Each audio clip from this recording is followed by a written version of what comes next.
முதல் தலைமுறை வாக்காளர்கள் ஆதரவு யாருக்கு இருக்கு அப்படின்னு நம்ம கேட்டோம். அதற்கு 4 முனை போட்டி அப்படிங்கிற அடிப்படையில் 4 கட்சியினுடைய பெயரை நம்ம குறிப்பிட்டிருந்தோம். திமுக கூட்டணி, அதிமுக கூட்டணி, தமிழக வெற்றி கழகம் கூட்டணி, நாம் தமிழர் கூட்டணி அப்படின்னு 4 கட்சி. மற்றவை இவர்களை தாண்டி இவர்களுக்கு எங்களுடைய சப்போர்ட் இல்லை மற்றவை அப்படிங்கிற ஒரு ஆப்ஷன் கொடுத்துருந்தோம். அதுல அதிகபட்சமா நம்ம பார்க்கும்போது தமிழக வெற்றி கழகத்துக்கு 39 விழுக்காடு இளைய தலைமுறை, அதாவது முதல் தலைமுறை, இளைய தலைமுறை அல்ல முதல் தலைமுறை வாக்குகள் இருக்கிறத நம்ம பார்க்கிறோம். திமுக கூட்டணிக்கு 26 விழுக்காடு முதல் தலைமுறையினர் வாக்களிப்போம் அப்படின்னு சொல்றாங்க.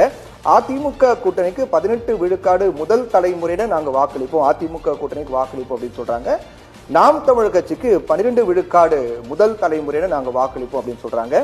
தமிழக வெற்றி கழகத்திற்கு முதல் தலைமுறை வாக்கு அதிகமாக இருக்கிறது. 39 விழுக்காடு முதல் தலைமுறையினர் நாங்க விஜய்க்கு வாக்களிப்போம் அப்படின்னு சொல்றாங்க. மற்றவை இவர்களை தாண்டி மற்றவர்களுக்கு நாங்க வாக்களிப்போம் அப்படின்னு முதல் தலைமுறையினர் வாக்காளர்கள் 5 விழுக்காடு பேர் மற்றவை அப்படின்னு சொல்லியிருக்காங்க.